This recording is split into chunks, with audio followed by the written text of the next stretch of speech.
getting smaller every time. Pretty much we're going to have it at my dining room table next time, I swear to God. You know, yeah, it's all right. So you tell me when you're ready, Laura. Ready? Okay. So today I'm going to talk about the autonomic nervous system, or the ANS, autonomic nervous system, or the ANS. And it is your ANS. Your ANS is actually your auto-regulatory system. It's your big regulating system in the body. How is it our bodies can actually heal themselves is because we have a deep part of us that actually has the capacity to heal ourselves. Oh, hi guys. Find a seat anywhere. So this autonomic nervous system, right, or the auto-regulating system, is for our perspective, for the perspective of me teaching you about the body. I'm first going to talk about like just the nuts and bolts of what this system is, like how it's represented, okay, this auto-regulating system. So one thing is to know is that there are two sides to this regulating system. And I'm now, because there's so much talked about around trauma and all the rest of that stuff, is that you'll probably be aware of the words that I'm going to be using. So one side is sympathetic, okay, and the other side is the parasympathetic, which I'm sure everybody has been hearing about. I can't spell was, but I can spell that. Yes, I can. Okay, so one of the deals is that each part of this autonomic nervous system is represented in the body by certain parts, right? Certain nerves and stuff. So our sympathetic system, okay, is represented, I brought this, so I'm going to kind of bring it in close to everybody. The sympathetic system is not represented, but is a part of our bodies. There is a chain of nerve centers that are called ganglion. A nerve center is called a ganglion, and there is a chain of ganglion runs down either side of your spine, okay? They call them the sympathetic chain of ganglion. And where are they? Where are these sympathetic chain of ganglion running in front of your spine? They run exactly in front of where your rib meets your vertebrae. So on the inside, what's happening here is inside every rib head, where it meets your vertebrae, is your sympathetic a ganglion, every one. So ask yourself, if I don't breathe deeply and expand my rib cage, am I massaging those guys? If I don't breathe deeply and I get more and more tight there, then I have less and less of healthy innervation of this system. And if you look at this picture, if you can see, each one of the ganglion goes to different organs, okay? So as much as you want a calm body, do you need the ability to have, gosh, I want to say this differently. As much as we think we all need to be like, oh, I'm so relaxed and so calm, you actually have to have both sides. I have to have the side that goes into a little stress. I have to have the side that then can come down out of stress. So organs need that innervation to work. It also needs not too much of it, right? So you don't want a lot of it. But you need some, just like you need your anger. It's not like I need this much anger, but anger is appropriate and you need some. So it's the same thing with this sympathetic chain of ganglion, right? Mm-hmm. Okay, so, move over, Arthur. Okay. So, the parasympathetic side, as we all know, is represented by something called the vagus nerve. And everybody's heard lately about the vagus nerve. The vagus nerve is your 10th cranial nerve. And that nerve, what it does is it exits your head right here, right over here, it exits and comes down my neck into my thorax, and it webs itself around my esophagus. So that vagus nerve is a webbing around my esophagus that then what it does, I'm going to be just talking basic and not so specific, it comes through your respiratory diaphragm with your esophagus. So it goes through with my esophagus, right? And then what happens is it actually gives the ability for and what it does is it runs to most of my organs here in my abdominal cavity, okay? So it goes to my liver, my stomach, my pancreas, part of my large intestine, part of my small intestine, okay? And then what happens is that the parasympathetic nerves also come off of the front of my sacrum. So my sacrum here has the other half of the parasympathetic system that gets the bottom of my large intestine and the bottom of my small intestines. So what I have is parasympathetic coming from these two directions, okay? So now you know that this system on these two sides are represented by these nerves, the way these nerves are tracking and traveling. This is to basically increase tone, and this is to decrease tone, okay? Basically. What is kind of amazing to me, which is amazing to me, is that another piece of this auto-regulating system is your CranialSacral System. So the bones of my head, the membranes that are around my brain and spinal cord, and the fluid that runs within it, okay, within the layers, the cerebral spinal fluid that runs within it.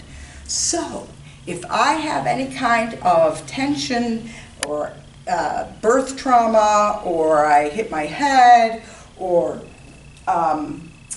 any number of things, when this tightens, so does this system. When my cranial-sacral system gets more tension on it for whatever reason, and we can talk about the reasons, when my cranial-sacral system gets more tension on it for whatever reason, it will increase this and decrease the ability of this. Okay? So it increases here and decreases there. So now you're kind of getting the lay of the land of what is the, what are some of the structures that are part of this auto-regulating system. So we have this sympathetic chain of ganglion that goes to the organs. We have the parasympathetic that innervates a lot of many of the organs through the vagus nerve, and we have the cranial-sacral system, okay? So now, besides this, let's talk about like what happens when these systems get interrupted, okay? When the sympathetic or the parasympathetic systems are interrupted and they're not actually working how they should be, okay? So this is the side, I gotta go with different color. Gotta have more colors here. Okay, so this sympathetic side is the side that has the fight, flight, freeze in it. So are you getting this? That as this elevates, my fight or flight freeze responses elevate as well. So this means that when my sympathetic tone goes up, I have more fight or flights going, running. They're running all the time. They're not supposed to run. There's supposed to be something that comes on when I need it and turns off when I'm done, right? There's that old story of, like the gazelle or whatever who's running away from the lion, right? And he's running, and he's under threat. So he's in the fight part, or the flight, sorry. He's in the flight part of the fight or flight system here going on, right? And he runs and runs and runs and runs, right? And then what happens is the lion corners him. When the lion corners him, there is actually an internal mechanism that he will play dead, because animals have a tendency not to like to eat dead meat. So there is that, where the whole system goes into hypo, into like hypo. And what happens is that hopefully that lion will not want to eat him, right? The lion won't want to eat him. But say that happens, lion goes away, decided this is not some good meat. I'm over this, don't want this, right? And what happens is that animal begins to shake, right? Lays there and shakes and shakes and shakes, and it gets rid of all the adrenaline that's been running to allow it to run away from the lion. What's the problem with us? We don't do that. What happens when you don't do that? When your fight or flights are on and you don't actually actively get out of it, you do what's called somatizing, which means that the trauma goes into my tissues. And there's not an absolute map of how this works. This is not, when I fell down the stairs, it's here in my upper arm. When I did this, it's here in my, when you did this, it's in your hand. That is not how this works. How this works is your body takes it in.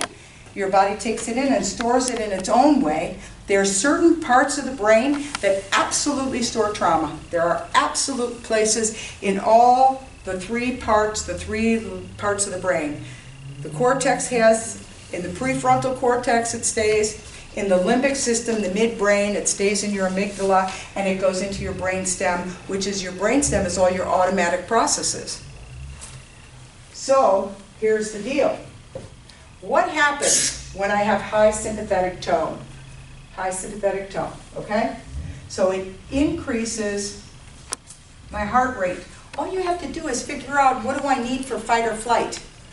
Right? I need to have my heart going. Right? I need to really be running and really be going. So I need my blood pumping. So my heart rate goes up. My blood pressure goes up. Right?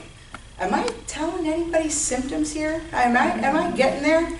Okay, my blood pressure goes up. My muscle tone goes up. Tight. Because I need to run, I need to flee, I need to fight. So my muscle tone goes up, right? So also, which one do I want to, so also, sort of, we're going to clump this together. My stress, tension goes up, right? And this is, I'm actually going to get rid of the parasympathetic for a second here so that I can write this so you guys can see this. So my stress tension increases. My anxiety increases. My worry, my panic, my anger. And if it's big enough, I actually increase shyness. Wow. Yes. So these are things that are all increasing here. So what else happens? My ability to sleep decreases. My digestion so let me just say that constipation increases. So it decreases my digestion ability, right? So I have to tell you is that almost everybody is walking around with their fight or flights running these days because you can't even go anywhere where it isn't overstimulating. I mean, overstimulation is going to amp this system up as well. So this is one of the deals that's happening is that my heart rate goes up, my blood pressure increases, muscle tone increases, my stress, tension, those kinds of things increase. Anxiety, worry, panic, anger, really big for really, getting you into being angry. Shyness can really, increase. And then of course you have the decrease of ability to sleep and your decrease of your digestion. So this is what happens when the fight or flights are on. So that's why when I take a history, the first thing I do when I'm taking a history on people is, this is all in my questionnaire, is can you fall asleep? Didn't I talk about that one of these times? Can you fall asleep? Because that's how your nervous system turns off in order to let me fall asleep. And if you can't fall asleep, then you're looking at sympathetic tone is up. This is these little babies that the moms tell me. Just had one this morning. She tells me he just never sleeps. This little kid, she said he never really napped. He doesn't really sleep well. He sleeps for maybe 2 hours. His system cannot turn down. His system, she came to me for something else, but his system cannot turn off. His system cannot turn off. And, I mean, oh my God, we have all these sleep studies going on. Plus, which, if I was doing a sleep study, you got to come to my house and let me sleep in my bed with my pillow and my blanket, because as soon as I'm over there, I am not like feeling all warm and cozy in your bed, in your place with things stuck all over my head and stuff like that. I mean, hello, I mean, wow. I'm just like, wow. But we have all these sleep studies. We have all these people constipated. We have all these gastrointestinal guys going on now. And the other big one is that we have all of these people with all of this heightened anxiety. Like, we're a society of meds right now. And look at what happens when this is going on, right? So all of this is going on. That's why it's like, you know, from my perspective, well, I have my whole own perspective, don't I? So, I mean, you guys have been sitting around listening to it, haven't you? So the parasympathetic is that basically, it's basically on one level, it's doing your gut. So it's relaxing your gut enough to work, right? But once my fight or flights start taking over, then there's no way that my parasympathetic can actually match up or get up to the level of what's already happening over here. But here's one thing. I'll give you a little scenario thing to tell you the next step of when there's too much going on in the parasympathetics, which is, this is like 90% of the people right here, right? That's like 90%. But you got that other 10%, that one of the deals that happens for them is this, is that, I'll give you this example because this is the most common way I think that this happens. You're in utero, something happens where there's a threat to the new baby's life. So in utero, the baby is possibly going to die. So what happens is, the scenario that I told you about this gazelle running, and it goes into that state of hypo, right, where everything goes slack, is when the parasympathetics have taken off. They call it dorsal vagal, meaning that the parasympathetics have like taken off and they're in charge, and what it does is gives you this collapse of the body and a mushiness of the body. Okay? That is much fewer of the people. It is, but it does happen. You know, I don't know, maybe 87.9% versus I don't know how many people. But you get the gist that this is the usual. That everybody's in tension, under tension and stress. And the parasympathetics are supposed to relax your gut in order to make it work. But if the parasympathetics get overcooked, you know, overdone, then what you've got is somebody whose body goes hypo and who is more collapsed in their bodies, and the tissues themselves are really loose and slack. That is a hard one to help, because when somebody's in that state, it's much easier to tone something down than it is to lift something up, isn't it? Yes. You get, yeah, Mm-hmm. yes. Yeah. Those of us who are in the bodywork field, we know this. One of the deals is that I want to say here about all this also is this. When you have a person whose sympathetic tone is way turned up, it is impossible to make something change on their body. As a body worker, we've got massage therapists here, and we have chiropractor here, and we have all, whatever we are, whatever the rest of us are, is that when somebody's fight or flights are on, then you go to try to massage them or adjust them or work with them, you're working with a board. You're working with a board. And I don't care how much, and, you know, and that's the people who also come in. There are also these people who say, I need it deep. They need it deep because there's a level of, that what happens is in this auto-regulating system, it will do an upshift. It'll do an upshift so it feels less. So you have somebody who's under sympathetic tone a long time. That's too much. And oftentimes what will happen is that your body will upshift itself so that it feels less. Okay? You also have the other people who are in this category who are extra sensitive. And they have also upshifted, but they've upshifted not to feel less, but to feel every single little butterfly flap that happened, you know, 2 states away. And I say that, but I'm not joking, because I also actually attract a lot of people who are in the high, really sensitive, highly sensitive people. And they have, and the sad part about it is so we have the highly sensitive, okay? And then we have the people that are feeling less, okay? So they feel less. Who's happier? Would you be happy feeling every little thing that's going on? And the sad part is that the feeling less people don't understand.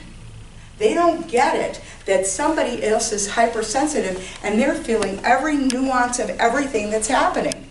You know, you get a signal from every single part of your body, and you get also, when you're really highly sensitive like this, you also read. You know, people say, I'm an empath. And it's like, yes, you had trauma enough, so now your system's open, and you're reading everything that everybody's got. That's what's happening. That's what's happening when the trauma blows you open, and you are also not safe when this is going on. So what happens is I walk into a room and I'm going to feel, is she safe? Is she safe? Is she safe? Are you safe? Are you safe? Who's safe for me within this room? That's what the highly sensitive person is spending their time not consciously making that decision, but that decision is going on because the regulating system is blown open. Right? So it's, you know, it's especially for those of us who are body workers, and probably a lot more body workers may be watching this later, is that the thing that's important to understand is, who is it that's come into your room? Who are you working on? You know, because this person in the high sympathetic, especially when they have high, you know, when they have high sympathetic, they're the person who can't stop talking, or can't lay still, or they're moving around a lot, or they're, you know, they tell you something else just 5 seconds before you're done that they want you to do. There's all of these, there's all sorts of characteristics, but one thing is that if I realize that somebody's fight or flights are on so high, then I have to make a decision like, what is the best way to come to help them? Because helping them is not me, well, doing hard body work on them. That's not what it is. So you have to begin, that's the thing why I like to give this lecture, is because it's like beginning to understand who we are and what we're doing and what we're meeting. When we're meeting someone out there, when we're working with people out there, who are we working with? You know, that's an important deal. That's, especially those of us who are putting our hands on, it's a really important deal. But also I think it's important just from the nature of life and like getting it, you know, sort of understanding. And I had somebody come in today who I hadn't seen in a couple of years, and she had had a couple of, you know, head falls and had concussion. And I don't remember why she stopped seeing me, but so she came in today, and one of her deals is that between the time I saw her 2 years ago and now, she had another fall and hit her head. And what happened is this went way up. This went way up. And she was not in fight or flight, she was in freeze. So she became unable to actually like make things happen, and her life is confused, and she's in this frozen place. She's in a very frozen place. So it's important to understand what it is, and even like if you're, I don't know, I want to say this, like your family and your friends and your relationships, to just understand where someone's at, to understand this going on, is to also understand where people are at, All right. Anybody have any questions? Anybody, anything? Thoughts, comments? Yeah, Jean. Can I ask you about frozen? Yeah. Is that like the last stage? Does that come after the flight and the fight and then frozen? Yeah, it's when it's pretty severe and it's been going on a while. Either the trauma, because we're going to talk about trauma next, like what are traumas and stuff. But even in the trauma, either has to be big enough, or prolonged enough, or repeated enough, or been in you enough to freeze. Yeah. And freezing is an interesting thing. I'm glad you asked that, because freezing, it like has a character sometimes that you wouldn't even think about. So what does freeze look like, right? Freeze can look like this. This was part of my own profile. I'll say this, okay? Is that I'm better about it now. I'm not all the way out of it. Is that I would be on the table. Now, I've been doing in this field a long time, as you all know. And in the early years, we were all just giving each other massages, so that was no big deal. I was like laying on the table getting massages. But then, as I went further and further into like more therapeutic and more learning about the body this way, I'd be on the table and somebody would be doing something that was not okay for me, but I had no ability to say stop. That's what freeze looks like.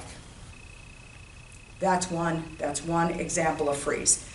Freezing is that something is going on that's not okay with you, but you have an inability to come forward and stop it or say something different, right? So that's like freezing. Mm-hmm. It's an interesting one. We're also used to fight or flight, We're all so used to fight or flight that we forget that the freeze is there. But a lot of people are in freeze. Lots of people are in freeze. So, my friend Linda Jacobs, she's going to come and do a big trauma talk. It's Sunday morning. I forget when it is. It's on both the website and my Facebook page. Linda Jacobs is a therapist, and she comes every year for each new class, and it is open for anybody who wants to come and do it. You can always sign up, whatever. Anyway, so she does a really great, okay, I look good, okay. There, I fluffed it up, I'm good now. Is that she does this trauma, she does this talk on trauma and talks, and I lost what I was going to tell you about her. She's great. I like her. No, is that, oh my gosh, I lost what I was going to say. Anyway, but she talks a lot about freeze. She talks a lot about freeze, and that that's the lost part of the sympathetics being so high, is how many people actually have a freeze response. It's pretty incredible. Oh, that's what. Okay, thank God, I got all the way around, because when she does her talk, she also says this thing about me personally, and I don't know where this came from that I do it, but if you've ever been in one of my classes or been in my room, I am asking you, is that okay? Is that okay with you? Is that too deep? I don't do it constantly every 5 seconds, but you've seen it, haven't you, Brandy? Is that even when I'm doing a demo on somebody, I am always asking, are you okay? And I ask in a way that says there's permission for somebody, even in freeze, to tell me it's okay. Every once in a while, after many years, I'm like, oh my God, could they stop telling me all the extra things they want? And it's like, oh, I invited that. I invite that, though, and it's okay. It's okay. It's totally fine, because it's the nature of my business, but I check in. Is this okay with you? Because I want you to tell me if it's not. Because I'm here to help your health come up. And if I'm doing something that's making you lock down inside and freeze more, then I am certainly not helping you, right? I am not helping you. Great question, Jean. All right. Any other thoughts? Somebody that's in the parasympathetic, you said like over the top, and they turn mushy. Yes. What does that person look like when you? Well, that person looks like, for one thing is, almost always, I won't say always, but almost always, they look like they've lost their ability to stand up. So there's a whole slouchingness that's happening. And the other thing, no, you're not there. And the other thing is that, I'm letting you know this, is that the other thing is, and don't go with this, that my grandma arms, my 60-something-year-old grandma arms are it, but it's when, like if I was standing here and all my tissues would be hanging from the bone. You know, where you squeeze, where you touch somebody and they're mushy all over. You've done it. You've hugged somebody or held their arm, touched their arm, and they're mushy. And here's the thing about that is that here's what happens. This is so, I find this fascinating. So what happens, because this happens at the animal level, at the whole animal level, is that, you know, like say this is my core of me. This is the core of me. What it does is it drives this in to be a really tight core, and everything on the outside goes just like, the whole thing is really slack. It's an interesting kind of deal, and it's usually, it isn't usually, it has deep threat in it. Deep threat to your life as an organism. It threatens you on the deepest levels. That's what brings this up. So when you see somebody or meet somebody or work on somebody that has this going on, now you understand and you recognize that this person almost died at some point. Whether the womb was toxic, whether something happened, an accident, mom's pregnant, there's an accident, whether mom gets sick and has to have a drug, whether, who knows, whether trying to come through, they almost died. There's all sorts of scenarios on this. It doesn't, I'm trying to think if I can't state as like an emphatic statement that says that something happens to you later and this happens. But I'll tell you, yes it can. If you have enough repeated things like you have to have lots of surgeries, this will start to happen. Do you know what I mean? Like you're having to have something is deep enough, a big enough trauma, something repeated enough, this will happen. This will happen. And it drives you way into the core, and then it kind of collapses the rest of you. Do you find that they're double jointed or hypermobile? They are hypermobile. Yeah. So what Opal is saying is, are they hypermobile, meaning their joints, their joints are like, if I did this, I'd look like I was a C here, or that my legs were hyperextended going back. And yes, they are hypermobile in their joints. And the thing about that is that you're not going to get stability until you bring that out. You have to bring the thing that went and solidified in the middle. You have to get that to come out in order to get them stable. Can an inherited emotion cause that? Can an inherited emotion cause that? I don't have an answer for that. It has to be huge. Because here's the thing we want to talk about. So, good segue. Oh, yes. Answer that question. She wants to answer it. Go for it. The inherited emotion, you're usually not conscious of it. Oh, right. When you bring it up, you're not conscious of it. Right. And with inherited, now absorbed, yes, possibly. Well, if I'll give you an example of absorbed. If your mother is really stressed and really stressed out, or one of those hyper worrier people, and you're being in there, you're being bathed in stress, worry, and anxiety and all the rest of that stuff. So you're in there in that, and and a lot of these people say, well, I've been like this all my life, and either in my head immediately goes to the birth trauma or what was going on with mom. What I said, so is your mom calm? I love going that way. So is your mom calm? And they go, no, she's been nervous my whole life. And I'm like, mm-hmm. Well, then you were in there in that. You know what I mean? I like to kind of come around the nice way to go, so how's your mom? You know, but then how's her mom's mom? Because think about this, you guys, is that you, as an egg, are in your grandmother. Because every egg that your mother has, she has in utero, meaning when she's the baby in utero. So you were in your grandmother. So think about that. I mean, they do say you carry 7 generations of stuff, is what they say. But also, literally, I was hanging out with my grandma, right? Literally, your maternal grandmother. So, suffice it to say, there is that. But here's the thing I want to say is that a lot of people, am I going too fast or too much for you?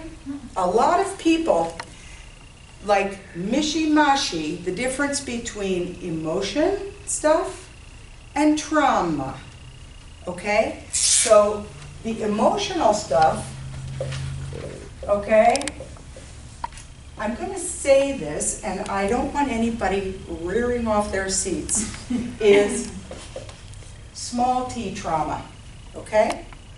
All right? So emotion stuff is a small t trauma. Emotional stuff is stuff I remember. I remember when my mother liked my sister more than me, right? These are things that you remember, you have feeling, you have emotion around them, you have these things that come up around it, and it's the stuff that your therapist can work with you on, is your emotional stuff. But trauma is big T. What does that mean? So what is it? How do I get big T trauma? Well, first of all, let me say this. Big T trauma is anything that overwhelms my system.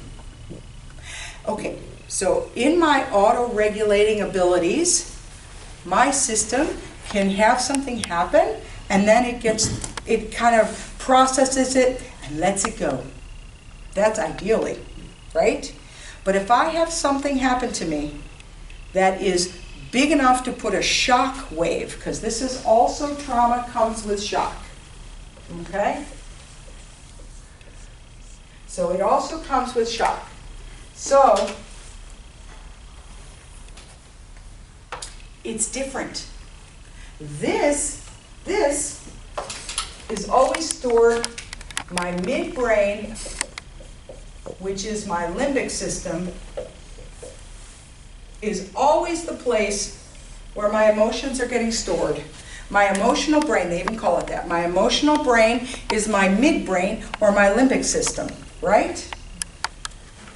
And that's where it is. And you can kick it out. You can have an emotional memory around your emotions, right? But when you get into trauma, big T, there's always shock. So what can give me shock? What can do it? I can have a car accident. That gives me shock, doesn't it? When I have a car accident. Surgery. Okay? Surgery has got some big shock, has shock to it. Surgery has shock. Any kind of, well, I have to say that in my big shock territory is a tailbone fall. Sometime we'll have one of these on a tailbone fall, and that's like, holy gamoles, all the things that come out, every system is interrupted on those tailbone falls. Okay, so your birth is a big T. And I'm trying to think of others. Repeated, like something where you have repeated long-term emotional abuse. Electric shock therapy. Wow. Who said that? Me. Wow. Yeah. How do I even write that? Okay. Violence. Electric.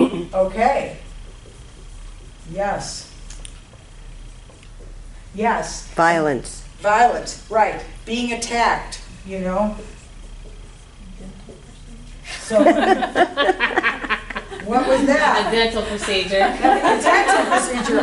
Definitely for some people. Yeah. For some people it brings it up. my So- sympathetic system went up just thinking So, about it. and so here's what happens is, and there's things I'm not even thinking of, but you can think of things that put an impact into you, like have some kind of a shocking impact, a fall, but it has to be big enough for shock. Do you know what I mean? You can fall down and get up and have hurt your hip, but that's not a shock.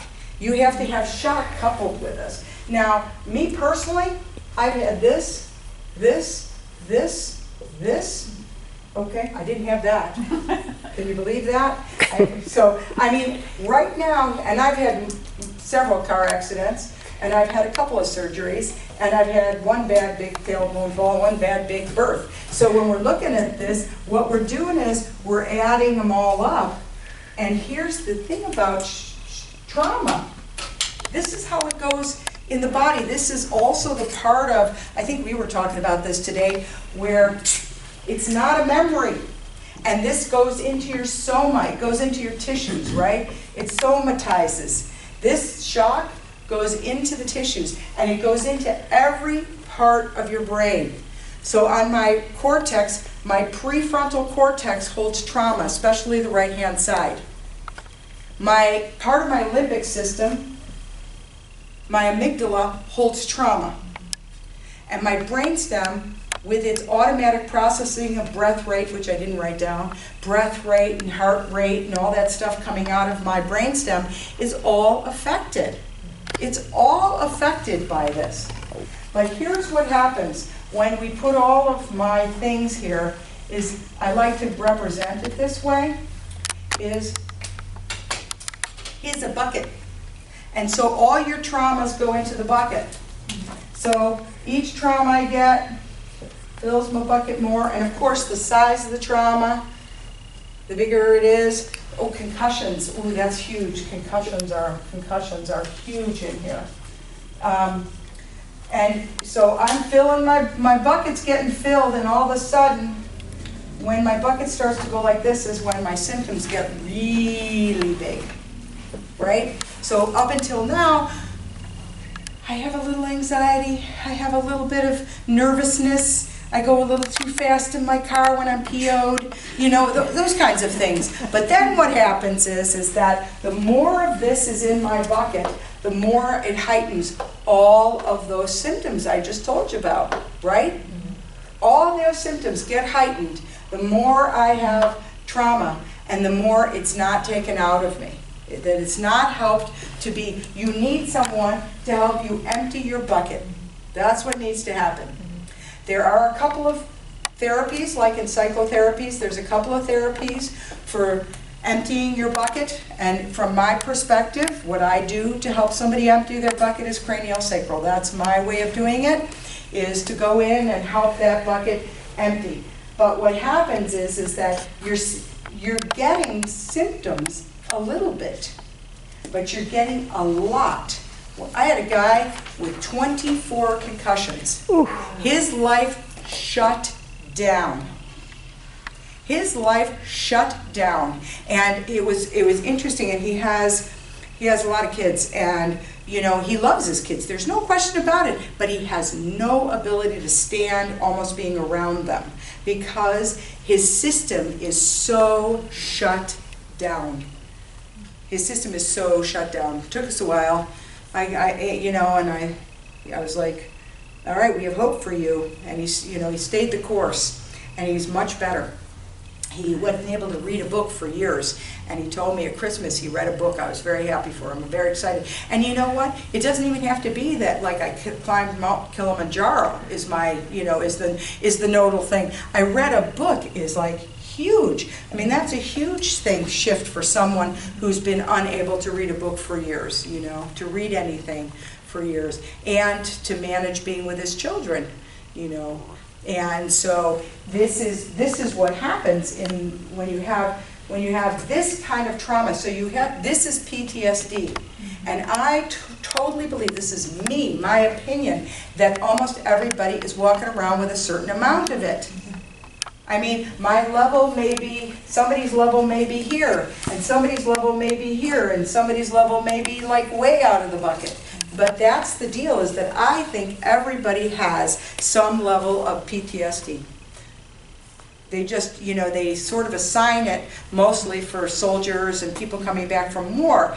And I'm sorry, we are in a daily barrage. Now, I have not been watching the news for a little while, and I'm sort of grateful for it, but I'm on the elliptical this morning and yesterday morning exercising, and I don't have any headphones listening to anything, but every 5 seconds they were on some new thing about this virus. And so they're scaring you, and they're putting more fear in you, more fear and more fear. Now, whether it's true or not true, or what's your belief system on the virus, but one thing that's not helping is how much you are being, if you're watching all of this all the time on the news and stuff like that. It was like watching 9/11.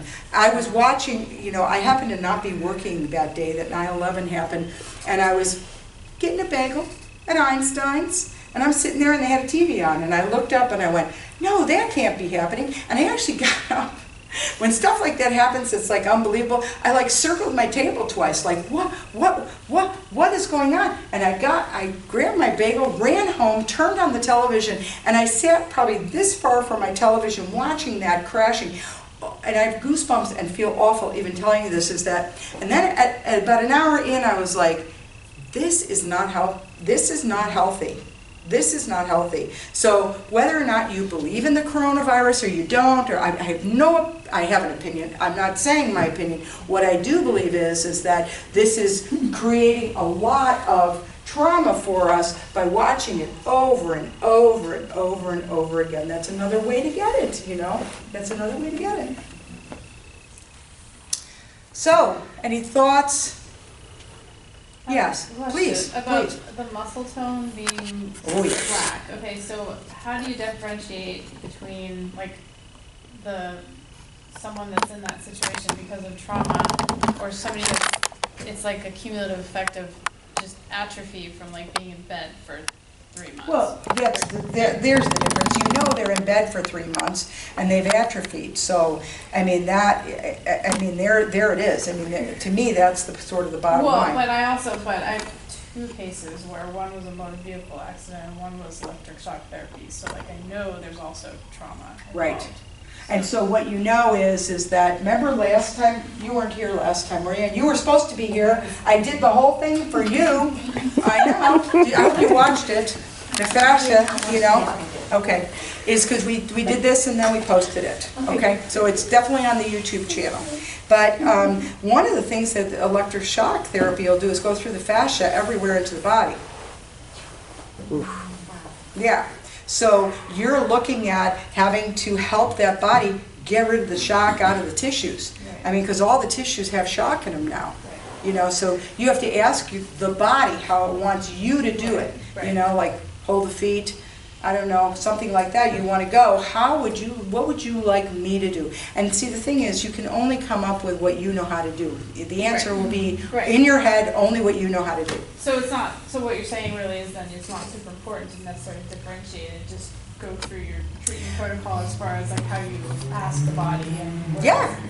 Yes, absolutely. But if you have somebody who had a motor vehicle accident and almost died, and their body is slack like that, you're having to work the deep trauma that's in there, and then the shock therapy person has electrical current everywhere. Right. So you've got 2 very distinct things going on now, and how you approach them is what you have to ask the body. You have to ask the body, what's my approach here? What's my approach? And you can only come up with, I can only come up with what I've learned in my head. So when I ask that question of the body, I get the thoughts and the answers in my head, but it can only be what I know, right? And I can only ever take a client as far as I've worked myself. So I can only take you, I can open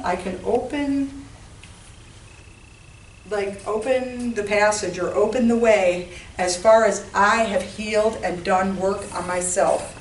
That is what the deal is. So you'll always have an answer that is what you can do, not necessarily what I would do, or what Alyssa would do, or what Brandy would do. So it's all it's all, the body will talk to you and knows what you know. I mean, without you having to say, hey, I know how to do, whatever. So it knows that. But you have two distinct things going on there. Oh, yeah. Yeah, you do. And they feel different, even though they're slack. I bet if you just held something on that electrical person, you'd start to get electric stuff out of there. That'd be interesting, wouldn't it? I think we should all, however many of us there are, go hold that person. Wow. It's kind of interesting. Probably light up the room or something. Don't you think so? Can we do it? Yeah, like, no kidding, man. No kidding. So, any other questions? Any thoughts? Can I say something? Please. Okay, so this might be kind of out there. So it's a common way to discipline in this area via spanking. And so I think of the tailbone trauma Okay. because the tissues breaks. Okay. Oh, that's great. Did you hear what she said? There's a common thing about, like, spanking. Here in the Bible Belt, like that's how people discipline their kids, at least in the rural areas. So, what you made me think of something else. Okay. If somebody's had a tailbone fall, and I have clients who've had tailbone falls that they cannot remember, and their sacrum is absolutely vertical. There's no question in my mind that they've had a tailbone fall, but it was way before when they were young and they fell, and then they got up and ran off and did something else. But this is an interesting point. A baby that has very high sympathetic tone, a baby. Because one of the things that you find is these children, they often don't poop, the usual, they don't sleep, they don't poop, and they cry all the time. And they kind of cry in an inconsolable kind of way, right? Where you can't calm them and stuff like that. And some babies, though, I posted about this not too long ago, I don't think I posted the story of this child, but about a vacuum birth, which I think is one of the worst births. Remember, I had that picture that was just horrendous, wasn't it? Just a terrible picture, with the whole top of the baby's head, just a fluid dome on the baby's head. And the deal is that, let me give you this example, is that I had this woman bring this baby in, and I had no idea what the story was, like why she was bringing him or anything. So he comes in, and the baby, so interesting, he was happy, but he was like, he was sitting, so he was maybe 5 months old. He's sitting in her lap, and she's telling me stuff, and she is doing the jig, I mean really big, jigging him really big, and patting him really hard, right? Because his system, these things that I put over here, the loss of feeling, in order to calm him, and this is not unusual. I'm telling you that when there's such bad birth trauma, right? It's bad birth trauma that this happens, and that baby and I finally find out these things, and the baby is doing this thing that every once in a while he stills, otherwise he was in the constant doing this. He wasn't unhappy, he just had high sympathetic tone. And so what happened is every once in a while, probably once every 90 seconds, I'd say, he'd do this. No, I can't do it with my eyes. He'd do this. And she goes, he's talking to God. He's talking to the angels. And I said, okay. Later, I did tell her that he's having mini seizures, and you need to take him in to check if he's having mini seizures, because that's what that was. He would all of a sudden throw his head up, look up in the corner, look up, and she's like, he's communing with angels. Now, I don't want to make a joke of that, because this is what this woman's belief system was. But the other part is that this baby had such bad trauma, so bad, that in order to even meet the thing about comforting him, she was going, that baby was going, and she is patting that baby so hard. And that is not hurting the baby. That is meeting the baby's depth. Do you know what I mean? How incredibly unwired the system is. Well, how are we seeing it in grown-ups? Eco challenges. Let me jump off a bridge with a piece of elastic attached to my ankles. How else are we seeing this? friggin', I mean, crazy stuff. We're seeing like all this stuff that creates adrenaline rushes, which is meeting the trauma I had. The faster I can go, I'm going to ski a black diamond mogul, but they're going to dump me out of an airplane. I'm going to have 2 parachutes on, and then I'm going to do a triple circle while I'm in the air. This is all part of what is happening in our world and our culture, because we are we have so much trauma, and births are so messed up now. And the drugs and the everything so messed up that we are all overstimulated. Your adrenals are already running before you get out. Before you even get out, your adrenals are already going and they're firing. And this is what we have going on in our culture today. You can't go anywhere to a restaurant. The music is too loud. How am I supposed to talk to you? If the music isn't that about we're going to a restaurant because we're supposed to be in like community, yes, I don't want to cook, but that's one part. That's one part. But the really big thing is I'm going because it's social and it's community and it's all that. You don't go in the grocery store. I swear to God, I'll tell this one and then I'll let you go, is that I go to the gym every morning. And I go at the time when all the old codgers are there. So everybody's older like I am, 50s, 60s, 70s, right? So we're older, right? But the guy running the front desk is 20-something, and he's got that going on. And twice I've gone up there and I've said, look around, look around. Do you see anybody your age? Could you turn on like the Sinatra channel? I will still be on the elliptical, doing the elliptical, even if it's Frank crooning something to me. It's like unbelievable. But so I've asked, and for a while the music got turned down, so it wasn't like enough to tear your hair out. And now it's going back up. It's going back up, and it's definitely rappy stuff. And that's like, but that's the part is like, look, who's your audience? Who are you talking to sort of gauge what it is you got going on, but that is as that creates higher sympathetic tone. When you're in those situations, for some people it doesn't do anything, it's no big deal. But for some people, that's like something is constantly going in. But I want to actually amend what I just said, is that the people who don't think it's not hurting them, they're just not aware that they're amplifying. They're just not aware that it's going in, that it's doing that I'm having to do happy hour every day. Those kinds of things. Other ways that I'm managing the high sympathetic tone, because many of the addictions are all about managing high sympathetic tone and trauma. That's what they're doing. Otherwise your system is blowing you out, man. So what am I going to do? I'm going to use food, alcohol, drugs, all these things, over-exercising, over-cleaning, overspending, all of these things in order to sort of not feel and bring my tone down, which it really doesn't do, but it just gives you a respite for a bit. Well, I made Brandy leave, so. Hi, Brandy. Hi, Brandy. Anybody else have any questions or anything? Because I can totally shut up. Okay, thank you.